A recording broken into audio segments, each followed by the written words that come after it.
Seguindo na saúde, a expectativa de vida aumentou em todo o mundo. E com isso cresceu também o número de pessoas vivendo com demência. A boa notícia é que há formas de diminuir os riscos de desenvolver o problema. Segundo estudo, a prevenção pode reduzir pela metade os casos de demência.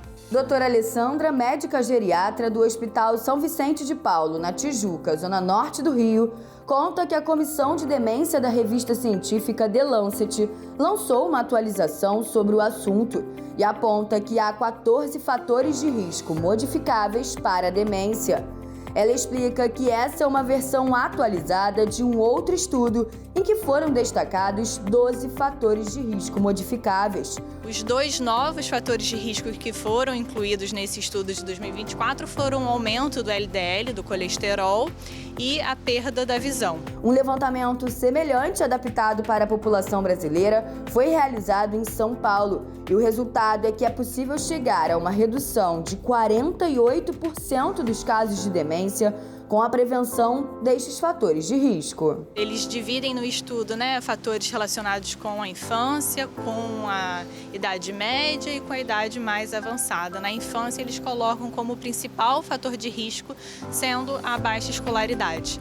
Então, a escolaridade está altamente ligada com o risco de desenvolver um quadro de uma síndrome demencial. Depois, eles colocam a hipertensão, diabetes, a obesidade, o aumento do LDL, do colesterol, o isolamento social e a atividade física, o traumatismo craniano, principalmente quando a gente pensa nos esportistas, no ciclismo, nos boxeadores, que têm um risco maior de ter esse trauma craniano, e a poluição do ar e a perda da visão. De acordo com a médica, a atividade física é uma das principais formas de prevenção. O idoso que faz atividade física, ele já está em contato com outras pessoas, ele diminui o risco da depressão, que é um outro fator de risco, ele diminui o risco da hipertensão, da obesidade, da diabetes, do aumento do colesterol. Então, só com a atividade física ele já consegue reduzir vários desses fatores de risco que foram lançados e listados aí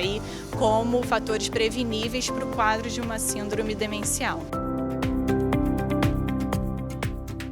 Quando a gente tem a alteração da cognição impactando na funcionalidade, isso já caracteriza para a gente uma síndrome demencial. Só que nem todo esquecimento e nem todo esquecimento com impacto na funcionalidade é uma doença neurodegenerativa. A gente precisa descartar se tem algum transtorno de humor, uma depressão maior, uma ansiedade ou alteração de hormônios da tireoide, que também podem causar essas alterações cognitivas, diminuição de vitamina B12 principalmente, que também é uma causa. Então a gente precisa antes descartar os fatores modificáveis para depois a gente avaliar se aquele paciente ele tem uma síndrome demencial de fato. A médica explica que pacientes que apresentam sintomas devem procurar um médico geriatra e um neurologista, que vão indicar os exames essenciais. Primeiro a gente vai fazer uma boa anamnese, colher uma boa história clínica com o paciente e com o familiar, Essa vai ser a grande base de tudo. Depois a gente pede os exames laboratoriais, exames de sangue, para poder descartar essas alterações que a gente falou.